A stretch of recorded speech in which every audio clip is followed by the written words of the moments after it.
a very happy new year to all you green signallers out there. And the warmest of welcomes to Season 2 of your no-nonsense, no-punches-pulled podcast on all things railway. We're delighted to be with you again, and Richard, Steph and I hope you find prosperity, happiness and good health in the coming year. So we're going to kick off with a big change to how we do green signals. There's been a fantastic response, which we've all found very touching and encouraging. And so we've been giving plenty of thoughts over the turkey and sprouts. Lots of sprouts. Yeah, in your case, maybe. You can have my share. How we actually approach the programme, and the response has really steered our thinking, because we've had lots of comments on the news and then lots of comments on the interviews, and we've found that we don't think we're giving either full justice. So we're sort of squeezing up our newsy bits up front, and then the interviews maybe could go a bit longer because we need to keep the whole programme within a manageable distance. So what we're going to do is going to separate them. We're going to do the big interviews on their own, and then we'll do other more magazine-type discussions, the long-form discussions of Richard and I blathering on about railways, with me being right most of the time and Richard providing a counterpoint. Q? No, he's not saying anything. Okay. Well, I don't know what else to say. I mean, clearly that's not true, but never mind. Keep going. But the long-form discussions, which people really seem to like. So we're going to get straight into it this time. We've decided to do what's frequently, too often, the poor relation of the railway, and that's freight. So let's get underway. We thought we'd kick off the new year with a look at one of the most important aspects of the railway and have a festive feast of freight. Too often the poor relation, as I just said, and gets a rough deal because of the blunt truth that freight trains don't vote. So too many politicians take too little interest. Well, we are taking lots of interest. Is that right, Richard? It absolutely is. By the way, I loved the festive feast of freight. That was super. Did you write that one? I did. You can't beat a bit of alliteration. Very good. I mean, there's plenty more Fs we could have put in there, but we're not going. Moving swiftly on. Right? Moving swiftly on. But Railfreight is absolutely vital to the economy because of supply chain logistics. And as we look to decarbonise, more and more freight should have an even bigger role to play. Yet it still doesn't get the focus and priority it both deserves and demands. So we're going to look at freight from two aspects. First, policy and its trade associations' point of view, and then second, from the operator's point of view. For that, we're going to be joined by John Smith, Managing Director of GB Railfreight, who's a real character in the industry, isn't it, Richard? You and I are lucky to know John fairly well, and life with John around is never dull, is it? It most certainly is not, as we will find out shortly. Indeed. They used to talk about zoo radio, didn't they? Well, this is maybe zoo podcasting with the way John tackled the interview. And secondly, we're delighted to welcome Maggie Simpson, the very impressive director of the enormous influential Railfreight Group. And Maggie used to work for you, I think, Richard, didn't she, at the SRA? She's brilliant. I mean, she was a very, real leading light in the freight team within the SRA. She's measured, she's calm, but she's tough and straight. And no, I'm very much looking forward to this. Enormously knowledgeable as well, and a jolly nice person to boot. We like Maggie. Please be aware that we recorded both the interviews you're about to see just before Christmas in order to navigate around this festive break. And suffice to say, Richard and I have both of the view that Maggie and John were absolutely brilliant. So, here we go. Maggie, always great to talk to you. I always know I'm going to hear some good sense on the freight business and a bit of politics thrown in. So, very pleased you're here. The Railfreight Group, I've been dealing with the Railfreight Group a long time, since the middle of the last century, it seems. Well, the last few years of it. What exactly, for those who are only obsessed with the passenger network, just give us a brief outline of what the Railfreight Group actually does and how it's organised and, I suppose importantly, how it's funded. Yeah, thanks, Nigel, and pleasure talking to you both today. So Railfreight Group was formed pre-privatisation by a group of British rail freight customers who sort of had enough of the way they were being treated. Reliability was atrocious, locomotives weren't turning up, their demands weren't being met. So they got together to try and do something about that. They sort of existed as a casual group till about 97 when we were created in our current form, which is a company limited by guarantee. We're funded completely by our members. We have about 130 member companies. That's everything from freight train operators, end customers, ports, quarries, retailers, rolling stock equipment manufacturers, and support services. And they fund us through their membership fees and through the events and sponsorship that we do. So, key challenges facing the rail freight industry today, because there's always been key challenges, but they haven't always been the same one, have they? It's evolved as time's gone by. So what's the answer to that question today? Yeah, I mean, it's a really good question. I think if you flip the question and look at the opportunities facing rail freight today, because I think that, that's something that really has changed, I would say, in the last few years, in that what we're seeing is customers really, really being driven on decarbonisation of supply chains. And they to a person, want to use more rail freight as part of that journey. And I want to use it now because actually, whatever happens by 2050, if they use some rail freight today, then that's helping them to grow their business without growing their carbon emissions, reduce the carbon that they're emitting right now. And so we're seeing a huge pressure from customers to do more on rail freight, to get more goods moving, and to improve the rail freight services that we've got. And we're seeing that right across the sectors, from shipping lines, ports, through to construction businesses, supermarkets, and even parcels, of course, with the new Varamis rail services that are running. So there's a huge opportunity, and I think governments are beginning to get that opportunity a little bit. So it's actually quite a sweet spot in many respects. But of course, there are some challenges that go with that. I think the state of the UK economy isn't helping anybody at the moment, to be honest, but that will pass, hopefully. But then cost efficiency, rail's too expensive compared to road many times, and that is a challenge for customers. So we need to make rail freight cheaper. We need to make the railways cheaper, and we need to make rail freight more productive on the network. We need to find the right partnerships. So when we're looking particularly at parcels businesses or retail businesses, they don't always have full trains all the time. So finding the partnerships that we can work together so people can build those trains. And the customers are working really hard on that. Things like strategic rail freight interchanges, where we've got lots of warehousing around a railhead. That's really good for that. But we need those partnerships there. We need Network Rail playing their part then in making the network fit for purpose for freight.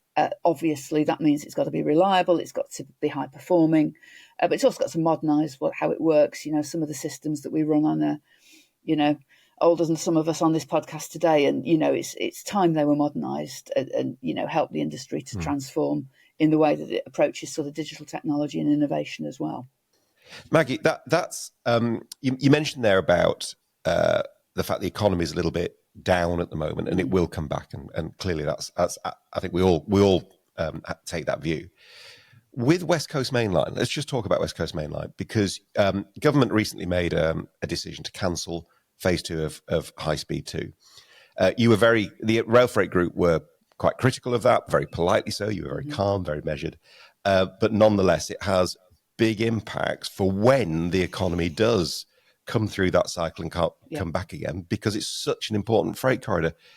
The government said they were going to spend some money on other schemes like Ely and so on. All great, but without that corridor capacity, have we got a problem?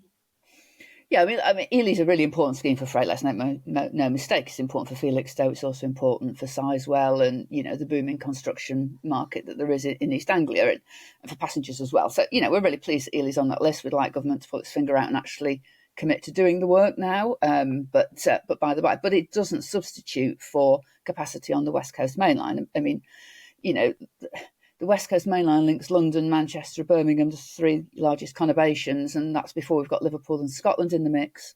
It runs through the golden triangle of warehousing.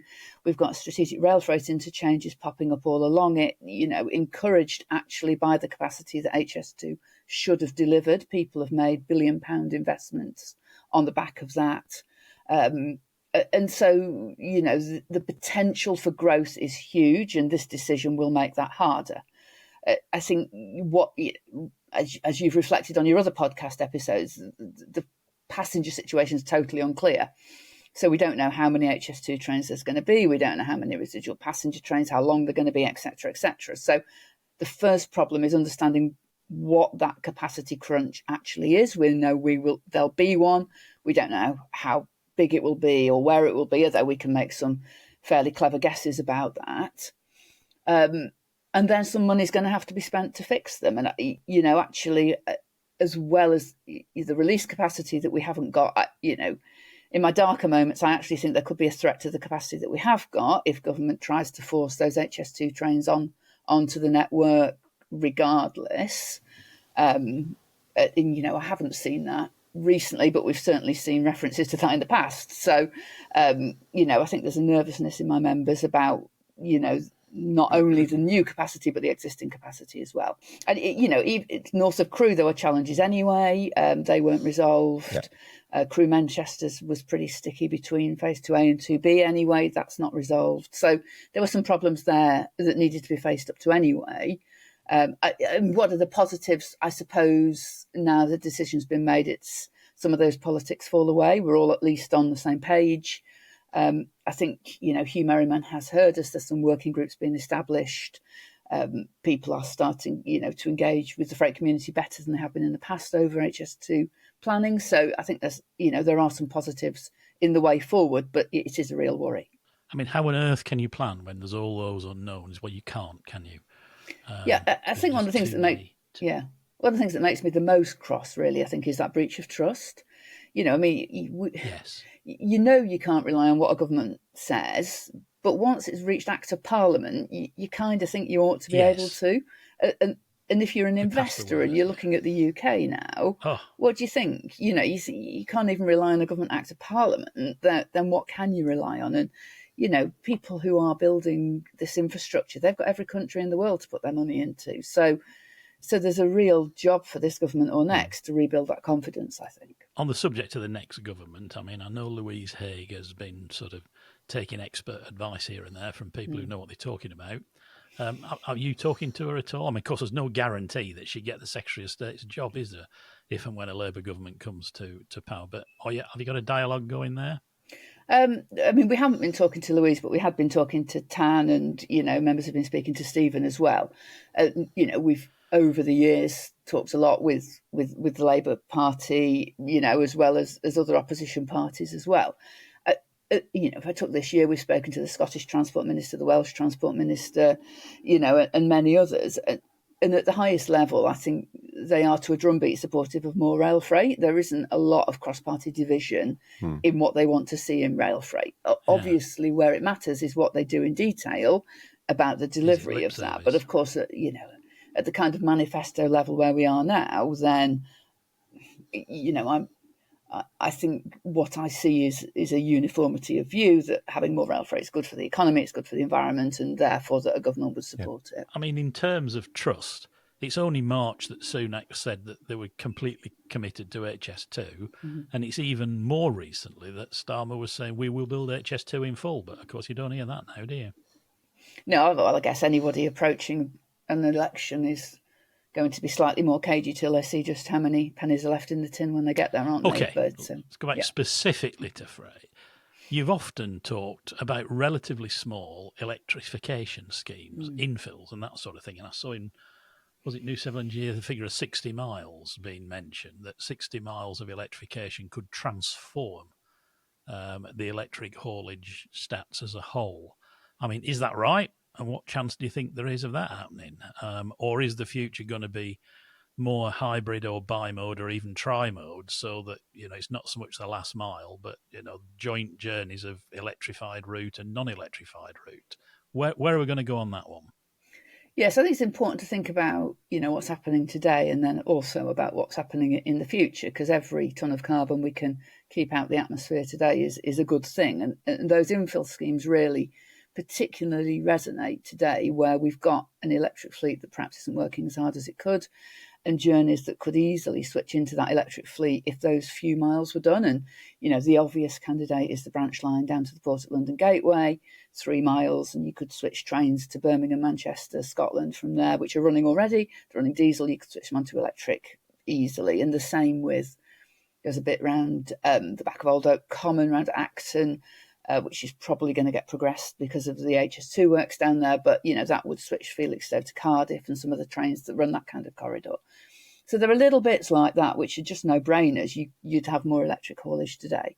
I think if you look to the future, something like 500, 550 Class 66s around, and they're not going anywhere long, anytime soon. But any new locos that are going to come in are going to be bi-modes. And so, the first of those John Smith's Class 99s are probably going to come into testing later this year or early next. If they work as well as they're promised, they'll be, a transformative locomotive. John's got, I think, 30 on order. I'd be surprised if more didn't follow for other Fox as well. But when they're running, they're going to want their pantographs up wherever they can. And so I think the challenge there is making sure that we've got power in the network in all the right places, and that the routes where they are on, they can use the electric as much as they possibly can. Just to end on a sort of a policy note then, I guess, you mentioned that Hugh Merriman has set up, there's a working group now looking at post HS2, which is obviously, that's a good thing. At least there's now an engagement there. But do you think more generally, do you think the government now listen to the needs of rail freight, either customers or operators or you, more than they did? Or is it always a bit of a constant battle for the share of voice? So, I think both things are true, actually. If you took freight in all its modes, I think government is, DfT certainly, are much more aware of its importance. I think, the pandemic showed that, actually. We joke about a good toilet roll shortage focusing minds, but it genuinely does. And, right across road freight, rail freight, air freight, there's a lot more effort and energy going into understanding the needs and supporting those sectors. And that's true in rail as well. I think, government is better on rail, and actually on freight, Network Rail, I think, are actually better on freight than they were as well. It sort of only gets you so far. And where we've sort of got to get to is into the, the day-to-day thinking, the operational decision-making that goes on in the industry, and get freight much more embedded into that. And, I think there has been good progress, but it's often at that point where we get stuck. We shouldn't have to be in the room for people to be talking about freight, and often we do. I say to them, if you didn't have the passenger people there, you'd still talk passenger, wouldn't you? So we need to get it more embedded into the day-to-day, I think.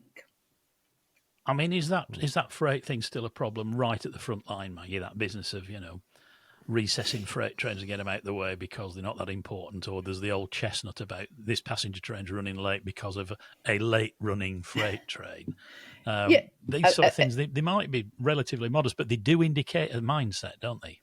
Yeah, they do. And, I suppose, I sort of worry a bit if, we go forward to the GBR model, it will get even more entrenched, because then the people, there'll be even more ownership of the passenger trains within that economy. But I get, if it is a failed freight train, then it's a failed freight train, fine. If it's a charter or a engineering train or something like that gets called that, then that makes me quite cross. And sometimes we'll get told it's a late running freight train, and when you go in and look, it's probably been poorly regulated somewhere else on the network.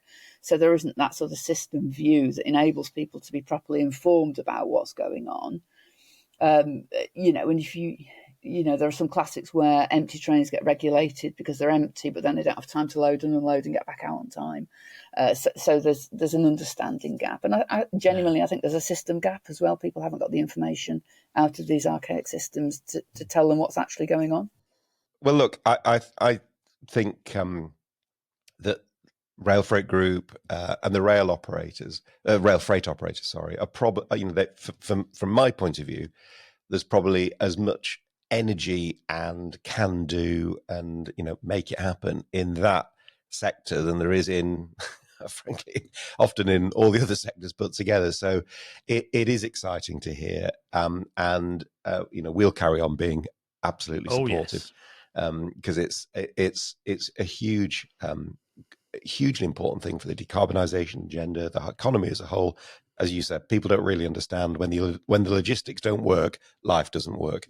So, listen, Maggie, thank you so much for taking the time, and all power to the Railfreight Group, and hopefully we'll speak again soon. And if we can help you out with anything or something that you think we're missing, do let us know. We're right behind you. We will.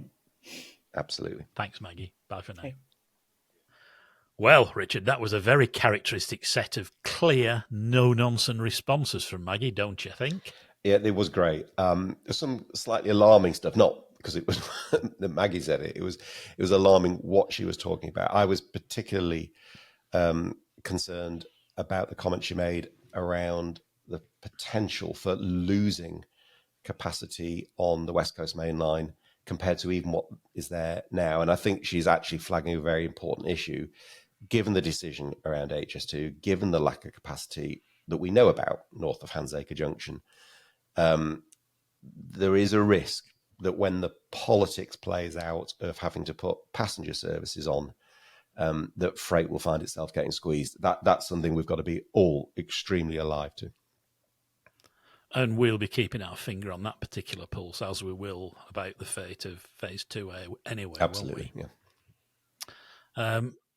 The thing that came to light for me in the HS2 issues, which I must admit I hadn't really given much thought to, is the damage that the Prime Minister's stupid decision has done to investment confidence in the logistics industry. People who were going to invest in depots and terminals and private sidings and everything else is now not going to happen. Yeah, it's interesting again what she said. I mean, when they build these big logistics terminals, these big, massive, great distribution centres and sheds, they will still get used.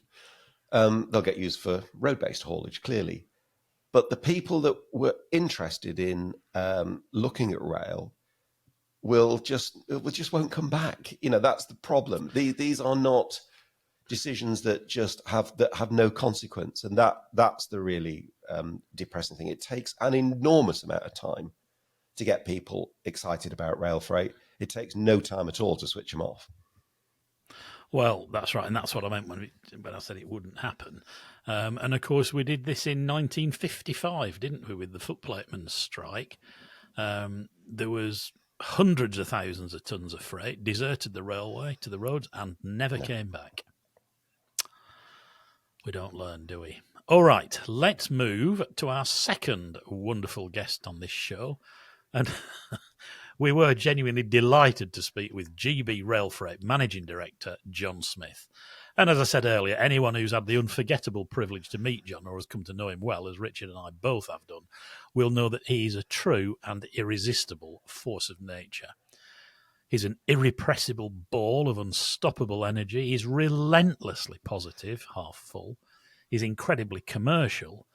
And what's always really impressed me particularly is John always leads the charge from the front, in business during the day, and then into the pub when it's time to relax. And he's always first to the bar and very often the last to leave it.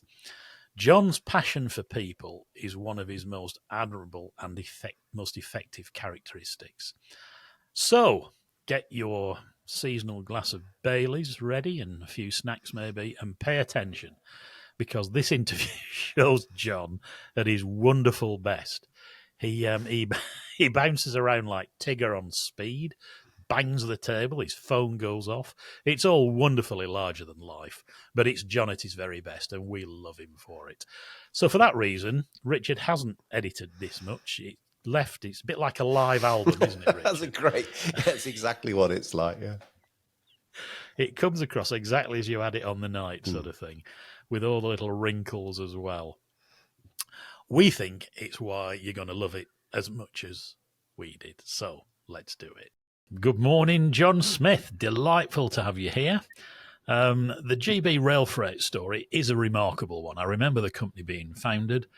How did it all get underway? And just as a subset to that, I do remember being told at the time that Network Rail played a big part in pushing for it because it was fed up of the lousy service from EWS. I was hearing all sorts of stories about drivers just shutting engines down and clearing off at the end of the shift and in the middle of a job.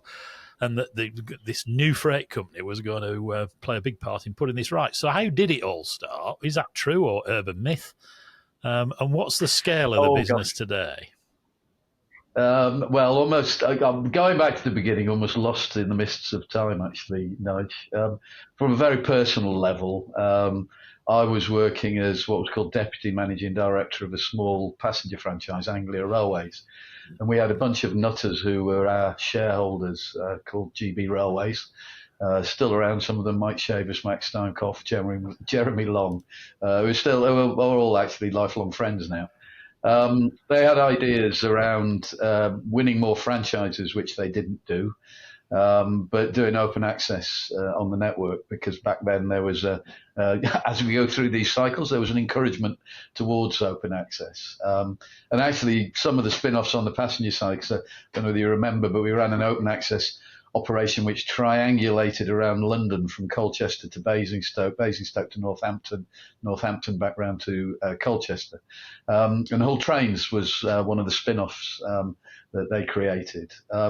I just got married, and I got fairly disillusioned with the industrial relations, even in a soft, quiet place like East Anglia, where I felt that there was a very vocal minority leading a silent majority astray in the industry. And I still sadly feel that that's come to the fore currently with some of the IR issues the industry faces.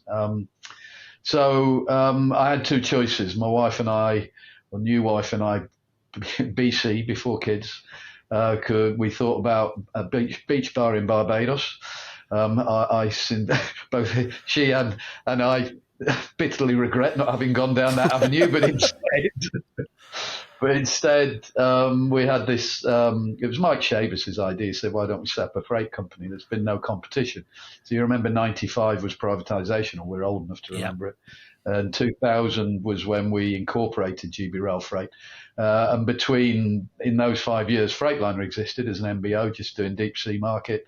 EWS did everything else, but there'd been no real competition between them.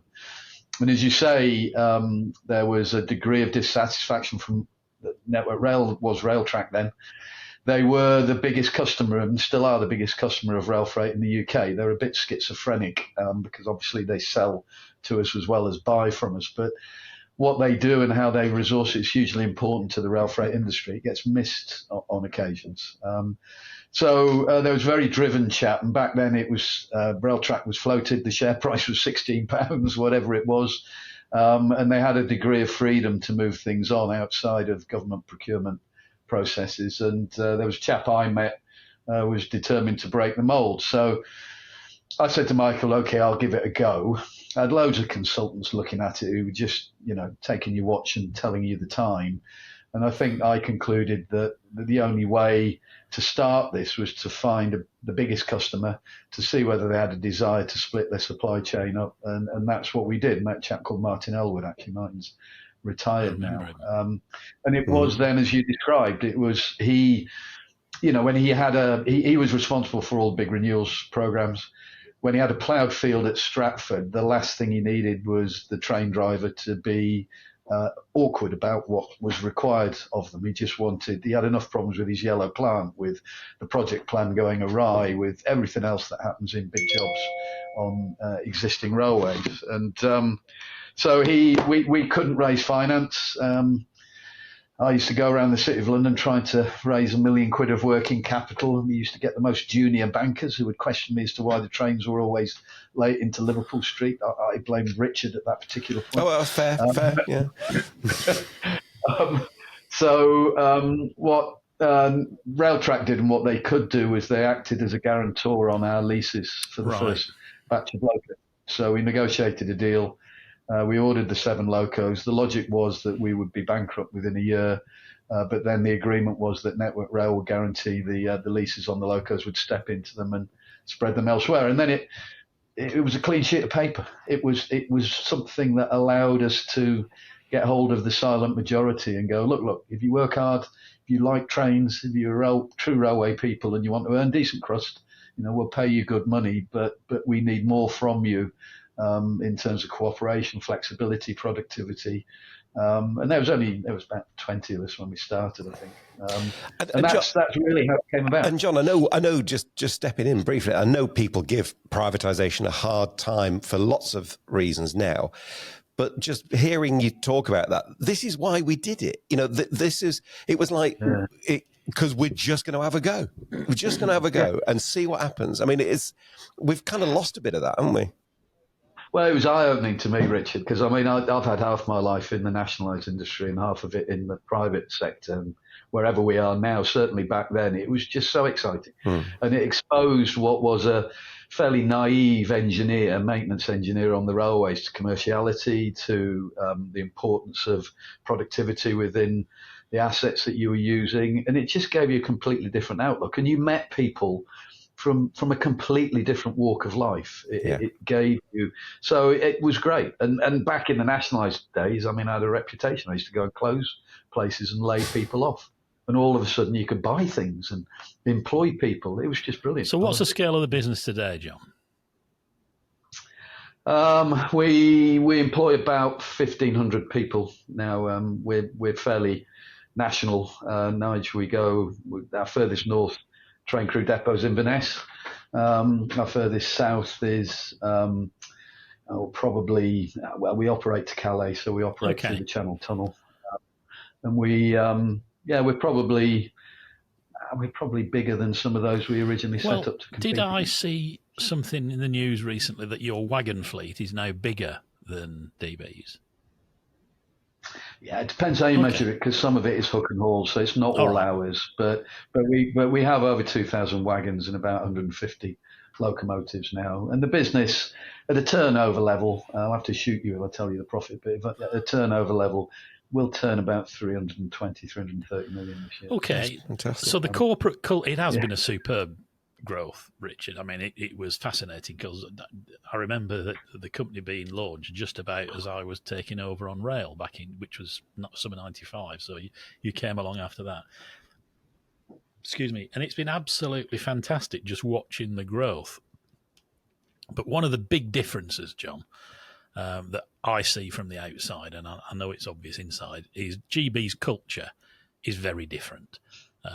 It's one of the company's defining characteristics. It's I believe it's primarily driven by you, but train drivers are far more customer facing. For example, at terminals and everywhere else, you call them train managers rather than drivers, I think, don't you? How would you sort of sum up your philosophy with GB? What is it that makes you stop? What is it that makes you different? Stop laughing, for goodness sake. Well, I don't. I mean, a lot of people have argued as to whether you can keep the momentum going as you get more people working here. I wholly disagree with that. I think you can. I think you have to have a second or a third tier of leadership that shares your view on people and life. I mentioned, the only way we make money and generate cash, whatever the economic model you sit in, it is what it is. But productivity of labour and productivity of the rolling stock is key to it. It's probably the only thing that's key. So if people understand more about the business, then they're more inclined to feel that they can affect it and be part of it. But I like, in the old days, you could gather everyone around, and it's very difficult on a railway company because you haven't got a shop floor. You can't suddenly stop production for an hour and bring everyone to attention whilst you spout rubbish at them. But here, it's that I find people fascinating. I think if you treat them well, you have to hold them to account. And in a business our size, there's always the odd bad apple. But ultimately, you look after people. You don't let HR run the management of people. The management of people is down to the leaders who are the operations managers who are in the field. And they will know who to look after. They will know people. We don't, if someone's sadly got some serious illness, we don't stop their pay at 6 months. We keep them going because they've contributed a huge amount to the business. You don't rigidly apply rules that HR come up with. You have to be careful because there's always the issue of bias. But I like going to the pub. I like having a chat with people. I've got a mate who does child protection in Northampton. By Christ, his job's a lot more pressurised actually and difficult than mine. But I can talk to him until the cows come home. And I think you just have to have an interest in people, look after people, and I think they'll work hard for you. It's not rocket science. You also mentioned leadership there, John, and people have asked me what makes GB different, and I've said, well, a lot of it tracks back to John. During the day, it leads people into the business with tremendous enthusiasm, And then when they shut And down, during the evening, he leads them into the pub. well, Yes, that's just exactly. That was exactly. You've shot my fox. I was going to say. Oh, sorry, I do apologise. I was going to say, at the end of the day, when the engine's shut down and the handbrake's on, he leads the same people with equal enthusiasm into the pub, and he's first to the bar. So. Well, we have to change our culture a bit. We're looking after kids and stuff like that as well. But yes, it's a slightly glib answer, but there's a lot of truth in it, John. You do drive that feel within the business. Yeah, but if they get, honestly, Nige, if people know you, so if anyone ever emails me, I have 1,500 people, I'll email them back. It might take me a couple of days on occasions. But if you treat them as individuals, because they are all individuals, and you build up the trust, so someone who trusts me will work hard for me. I mean, you could argue it's mercenary. You could argue it's ruthless, because being nice to people actually makes them work hard and trust you. So why wouldn't you run a business like that? And sadly, some of the balance of the industry now, and it's not necessarily down to the leaders within there, it's just down to the structure of it now. But there's no ownership. There's, Christian Walmart, bless his cotton socks, sort of describes it as the no one gives a toss railway or whatever. And sadly, there's a bit of that out there. People care here, I think. People care. Bear with me, I'll just switch that off. There you go. And so I don't see it as difficult. I think, those that work with me and for me, if you want to describe it as that, they have a harder job. They've got to hold people to account on occasions, and sometimes there's formality around that, and that can create bitterness. So the way that you do that and lead people and then remotivate them becomes important. I can go around and just wax lyrical and wave royalies. It's easy, It's you find it easy, John. A lot of senior managers don't. Yeah. No, that's actually very fair. And you say it sounds mercenary. I think those who know it's actually because you care.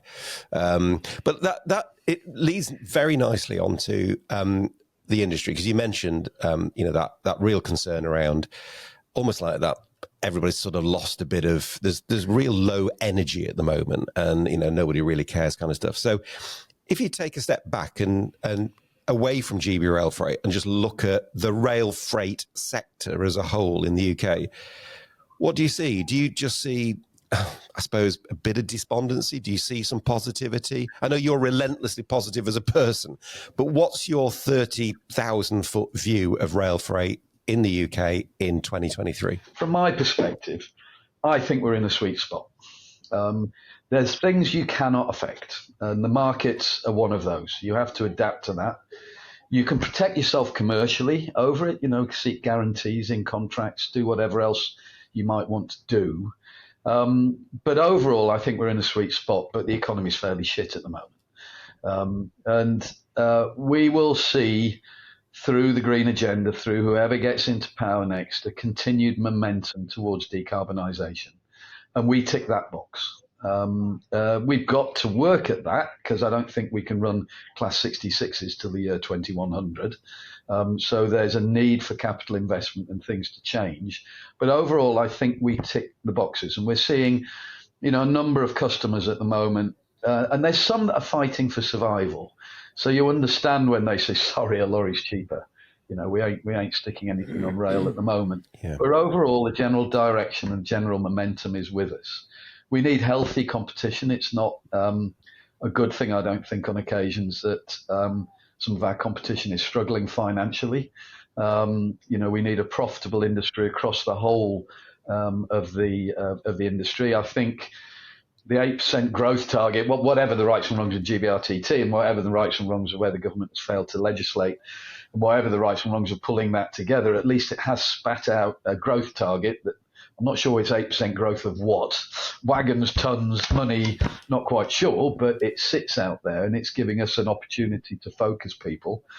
I still think there's those that don't get it, that are not facilitating our growth. I think we're a vehicle to decarbonisation, but actually it needs a little bit of support. We're not running away with barrel loads of money here, and if we're to reinvest, if we're to buy more locomotives, decarbonise what we've got, if we're to build maintenance facilities, we've got to generate a bit of cash to plough back into the industry.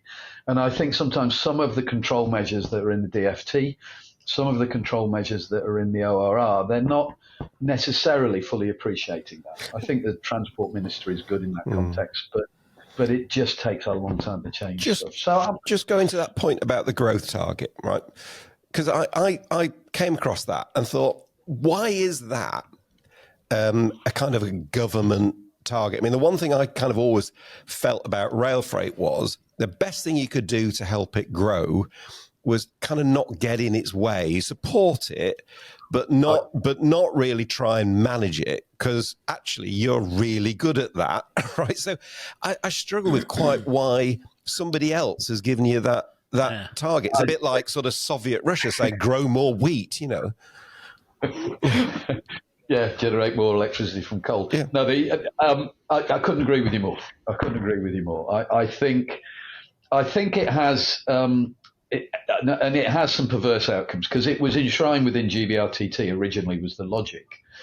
So they go off and say, we might use our land to build an intermodal terminal. And I go, no, you haven't the first clue of the deep sea market. You haven't the first clue of where the right geographic spot is for these things. There are warehousing businesses out there. There are terminal operators who will start to build these things through the private sector because it makes money, and that's your job to facilitate. What I want them to do is, when we're doing deals over putting infrastructure onto their sites, I want them to oil the wheels of that. Yeah. When we need, I laughed in Peterborough because there was some momentum. It's gone away now for GBRDT to build a new intermodal terminal. I'm going, that's too close to Felixstowe. That won't work. You don't understand the market. But by the way, I've just paid $2 million for new track on what was a derelict site. Can you just connect that to your railway at the far end and not take 2 years to bloody do it? And then once you've got that in, I can be more efficient and I'll start to exploit the thing. So I think there's a little bit of usefulness of it within DFT, Richard. I think that they have, there's some small subsidy measures which are revenue-based in there, which I think a bit like a tap on a shower. You can turn them up a little bit and see whether it gets too hot, or you can turn them down a bit. So I think the view of that, I think, is good. But equally, competition should drive the market. Performance should drive the market. And Network Rail responding quickly to the little things we need. 2 tracks to Felixstowe. God help me. So the little things like that, I think they need to focus on, and we point them in the direction of those. But no, I agree with you entirely. It shouldn't be a government-led let's grow more grain. Are you talking about 2 tracks up the bank out of the docks? No, I've given up on Felixstowe now. I think we've got what we're going to get at Felixstowe. My latest one is Ely. If we can just get 2 tracks from Soham to Ely and get some of the single leads fixed there. So not the billions that they wanted to spend. I'm not even sure what billions buys you at Ely, but 2 tracks on the Soham branch. It's just, we've run a yard in Whitemore where they, in the 80s, closed the railways from Whitemore to Spalding. Yeah, and that would have been one of the busiest freight links. There would have been intermodal, nose to tail, wouldn't there, across? It would have been nose to tail. We'd have never gone anywhere near the East Coast. They'd never have had to build a fly under at Peterborough. You do learn from these things that once this infrastructure's gone. And it was a very late closure, wasn't it? It was about 85. Yeah, it's because the River Bridge was knackered and they didn't want to spend the $5 million replacing the River Bridge. Good grief. My main task now is, we're on our 5th owner now, Richard. I don't know whether you know. Really? Wow. We've been sold 4 times now. Once when the GB Group was sold, when First Group stepped in. Then as we're recording this, I need to be careful what I say about folk. We worked within First Group for a while. Met some good people there. Met Hainsey there. Mary Grant was there as well. So there was some good people in First Group, but most of us migrated away. Then Eurotunnel. We tried to do a management buyout at that point, but they were cash rich, still are. Then they sold us to Swedish private equity, EQT, where for a period I ran a Swedish freight railway and a German one as well. Then more recently, about just before COVID, they sold us to a company called Infracap. Yeah. So they've owned us since 2019. They'll spin us again. The fund we sit within will probably crystallise by 28, 29. Yeah. So I imagine we'll go again, which it's a bit of a pain. you end up with two jobs if you're not careful. But you mentioned capacity. Government's just made a decision to cancel HS2. That has significant impacts on the West Coast Main Line, probably your biggest, well, one of, if not the biggest intermodal freight corridor on the railway. I mean, you must be sort of tearing your hair out of that and going, oh, flipping heck, how, with no more capacity north of Handsacre, what are we going to do? I mean, is it as bad as people are suggesting it might be? Yeah, with HS2, I mean, it's all a bit of a mess.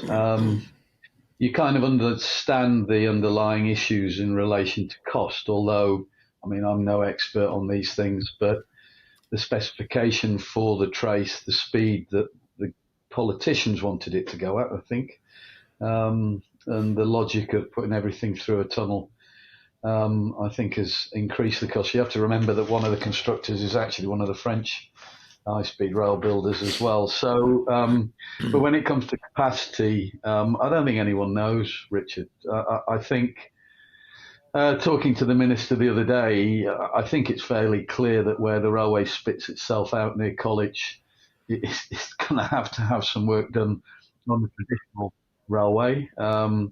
Even in terms of how it connects, whether you connect it to the slow lines or the fast lines, whether you need a flyover to do that, I think that's almost up in the air. Clearly, when you get to College and you've got the split to Stone and then over to Stafford, that's going to be hugely congested, depending on how many trains HS2 is spitting out. So it just really hasn't been thought through. I think the case for 2A, whether there was a case to go beyond crew, I get some of the debate over that. But the logic of dropping the connection to crew just seems mad, to be perfectly honest. I think equally at the other end of the trace, what's happening at Euston Station and how long that now gets delayed. From my understanding, they are driving the tunnels through to Euston because I think that's contracted. But how long it takes the private sector to get involved at Euston Station in the way the government is suggesting could take years and years. It was already fairly far back that Euston was going to open.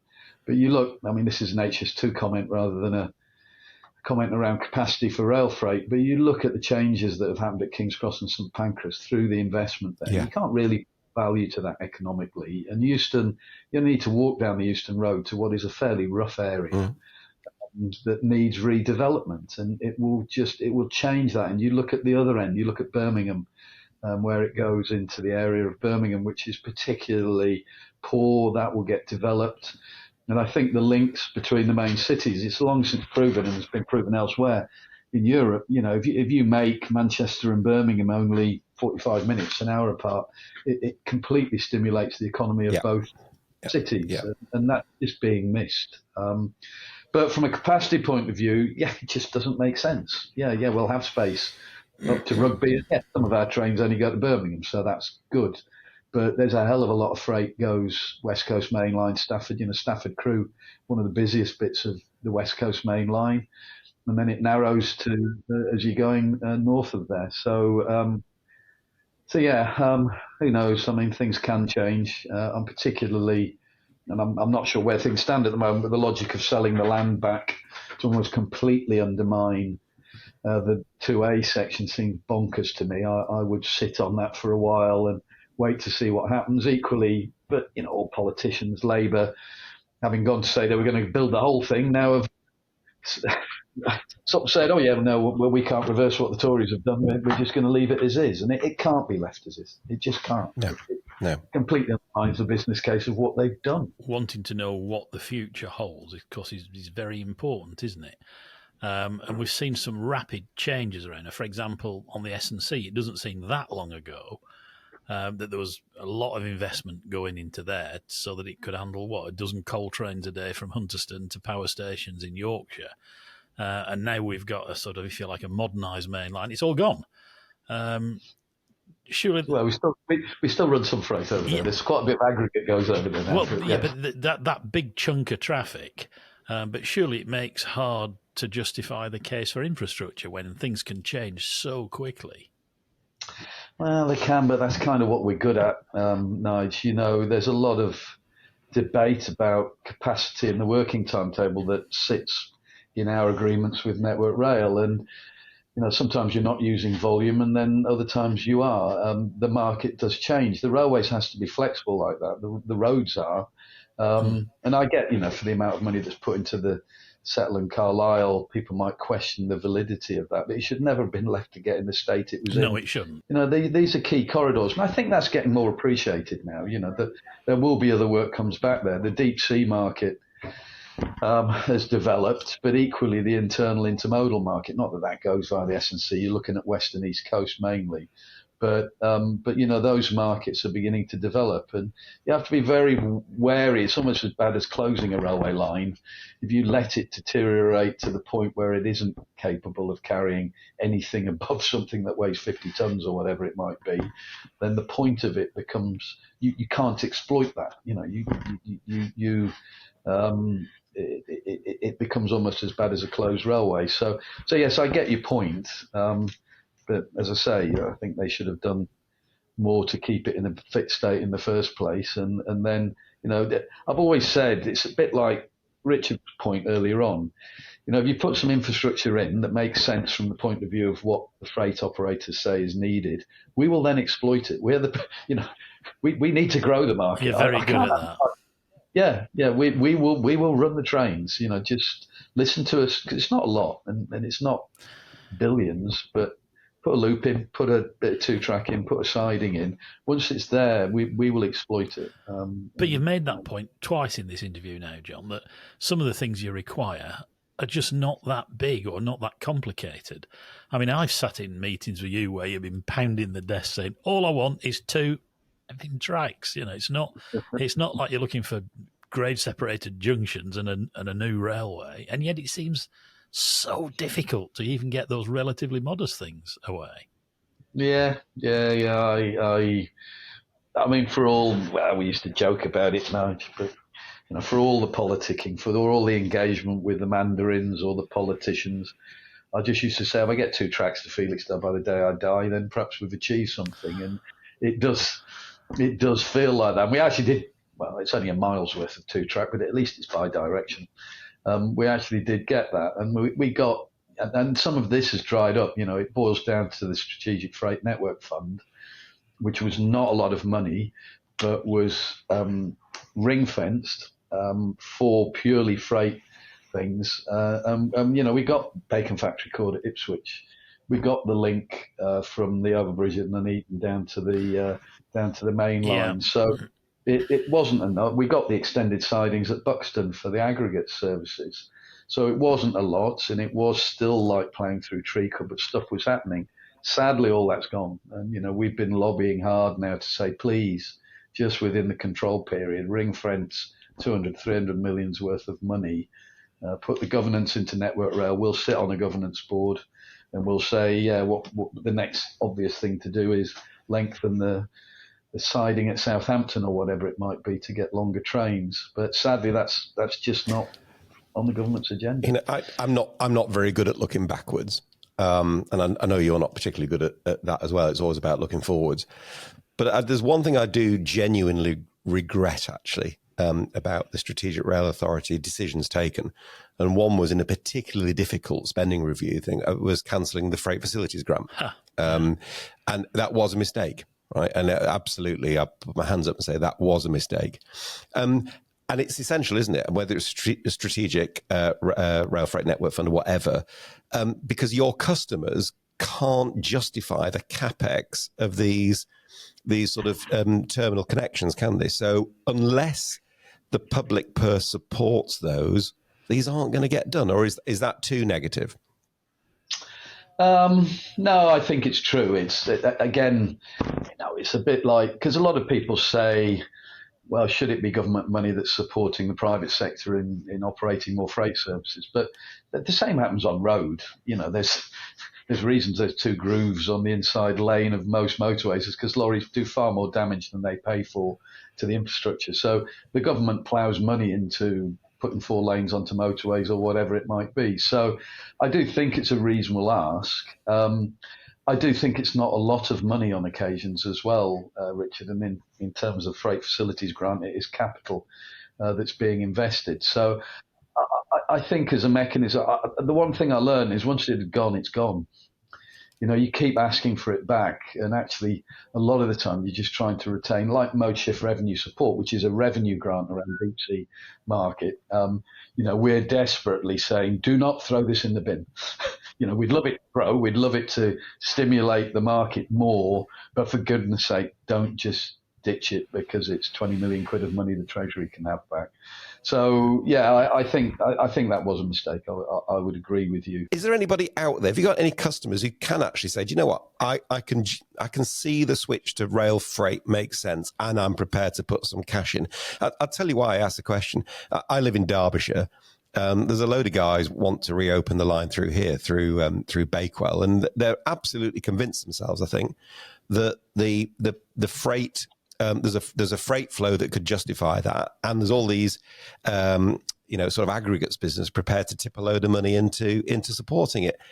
I have to say, I don't really see it. I just don't see how the economics works. No, I think I think the economics of it don't work. I think we're dealing with customers who have equally tight margins with ourselves. Construction is off. They don't see it as their role to invest, but there are commercial deals that can be done. You look at the 106 development, the planning permission via the 106 process that took place at Felixstowe. There was some port money came into infrastructure. Some of the 2 tracks on the Felixstowe line, some of that money came from Port of Felixstowe. I think Network Rail need to be more commercial about that rather than thinking they're the sole arbiter of the investment. There are deals that can be done. But in certain circumstances, if you're looking to reopen a closed railway, the costs of that, to look at east-west, are so astronomical, you would never get the economic case. I do think with something like that, I don't think the law allows this. You could build some form of railway there that's not Network Rail, that's not governed by all the rules that rule Network Rail, that is a fairly simple piece of infrastructure that is maybe at 10 or 20 miles an hour, that would be considerably cheaper. But, if you look at that, there's some then who carries the risk of the tunnels falling down, who carries the risk of the viaduct needing rebuilding on what is a fairly, going through a hilly part of the world. So those liabilities have to still sit with government if you to ever get private sector capital into issues like that. Yeah. Yeah, and you lobby long and hard for it. There's a point where you reach in life, you go, it'll never bloody happen. Let's stop asking for it. Although, sadly, that's one of the classic bits of railway that should never have closed. I mean, I had to take so Tim Shovel, who's now running our competitor Freightliner, I took him to the Peak. So in the Peak, you've got 5 of the biggest quarries, rail-connected quarries. It's the land time forgot. It's wonderful. You go there. There are ground signals that you don't see anywhere else on the network. And all stuff like this. And the signalman has his little pet dog in the signal cabin, which when 2,000 tons of freight train goes past, it almost wrecks the old Midland Railway box. It almost falls down. And then we stood in a car park in COVID, and I took the quarry manager down. And we have considerable problems of flooding. It's all semaphore signalling. The whole signalling system's outdated there. And I asked the quarry manager, I said, tell Tim how much planning permission you've got. And he said, he said, we dig 3.5 million tons of limestone, hard limestone out of here a year. He said, I've got planning for 120 years of 3.5 million tons of limestone. He says, we are going to be here for that period of time. I said, what proportion by rail? And he goes, we're doing about 60% by rail. And I go, Tim, is there going to be a flooded tunnel at Doveholes in 120 years' time? Is the signalman still going to have his pet dog and the whole thing feel like it's shaking to bits? And that's where there needs to be some more strategic thought about the importance of how rail freight interfaces with the main network, and I'm not sure it's quite there. It's still government money that needed to do that. But freight trains don't vote, do they? No. Same at Sorrel. You go Bang Road out of Sorrel on the Upfast for over a mile because there's no crossovers that have ever been installed outside Mount Sorrel. Well, you and I have talked about that before when I was involved at the Great Central. But I mean, it brings all 4 lines to a standstill, doesn't it? Every time they send a train out of Mount Sorrel. I mean, it does, and then you come back to capacity. So getting slots to get in and out of the place is torture. Yeah.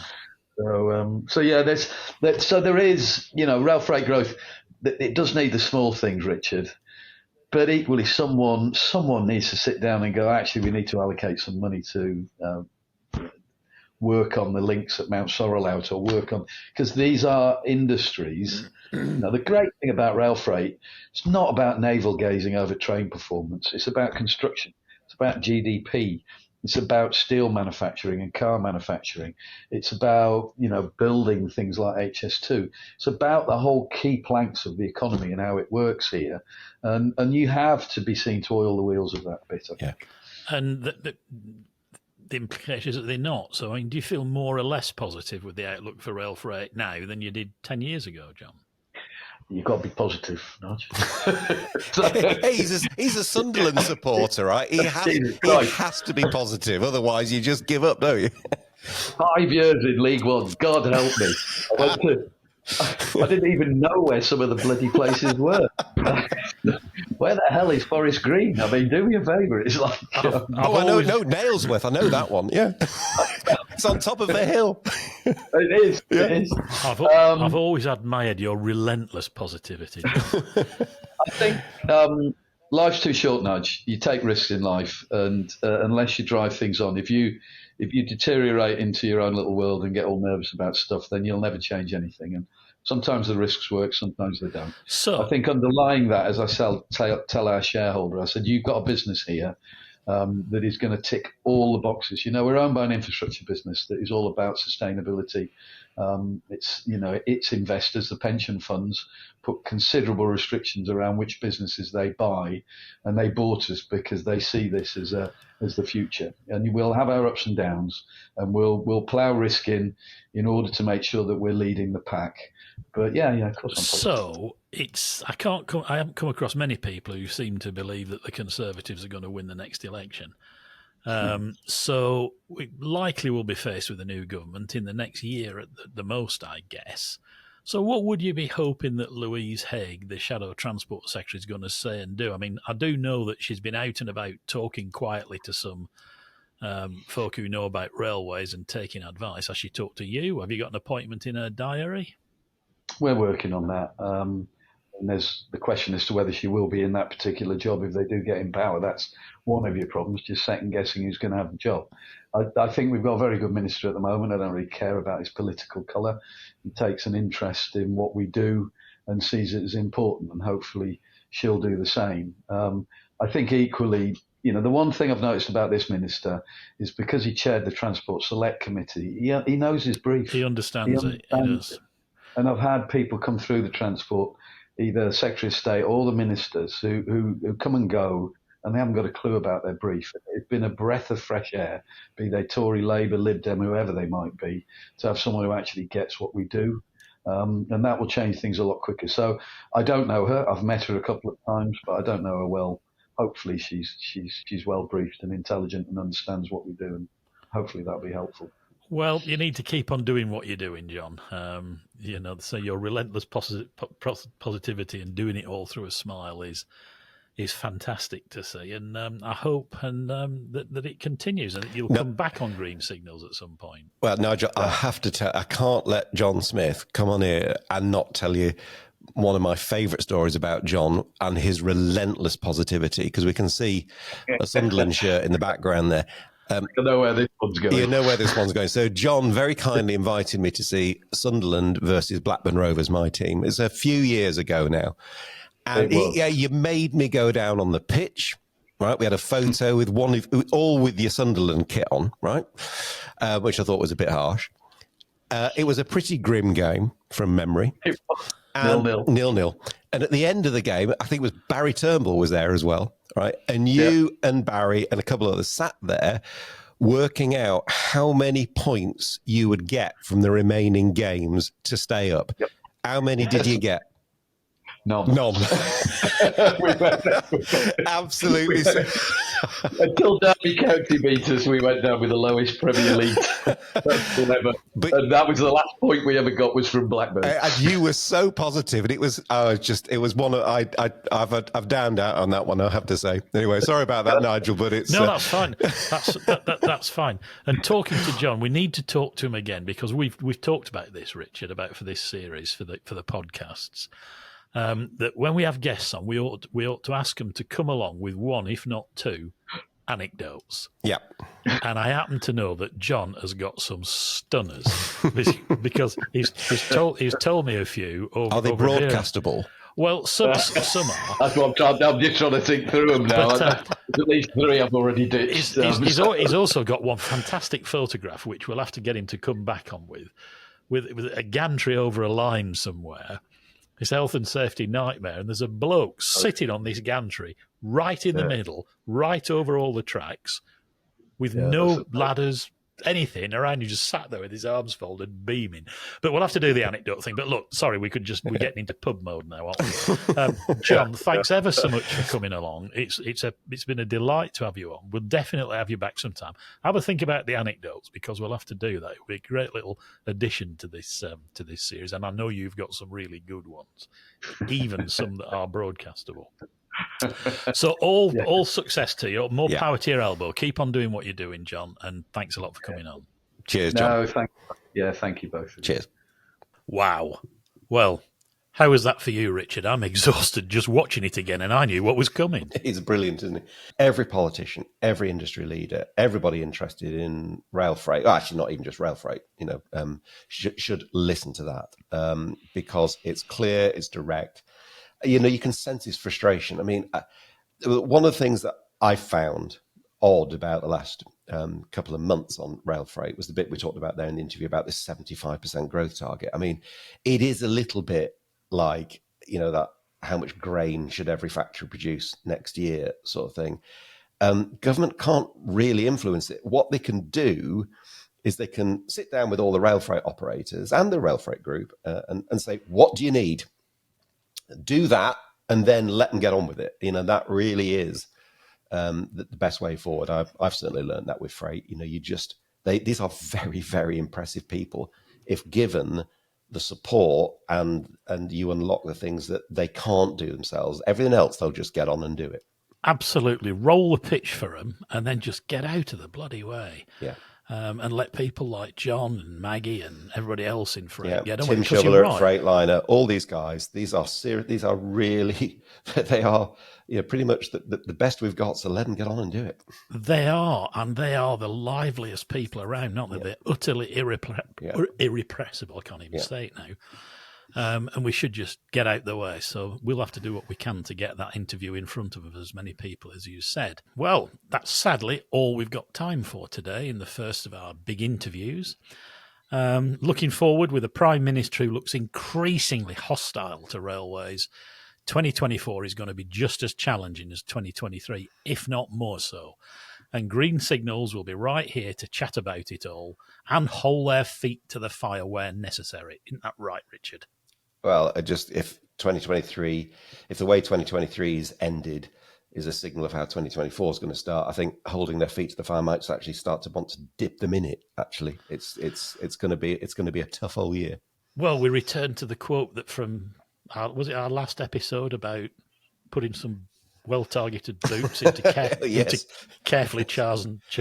Hey, do you know that got some thumbs down? Really? Apparently, yeah. Great. It's good. Let's get some debate going at last. It's well, really absolutely. At least we're having an effect there. So don't forget to give us a thumbs up, or as Richard just said, a thumbs down. Yeah, not too many, please. But not too many of them. Not too many of them. That's one place we do not want balance. And subscribe to whatever channel you choose to listen or watch us on. And don't forget to leave us a comment or an email at info@greensignals.org.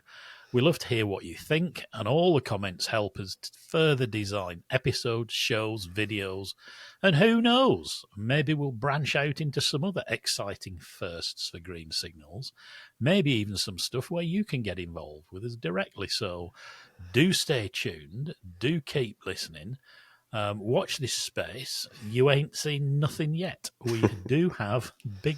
That was a song. Which group had a song called You Ain't Seen Nothing Yet, Richard? Your music. Sorry, I'm having a blank. Go on. It was Bachman Turner Overdrive. Yeah, okay, very good. There you go. So you ain't seen nothing yet, but for now, it's right away and farewell.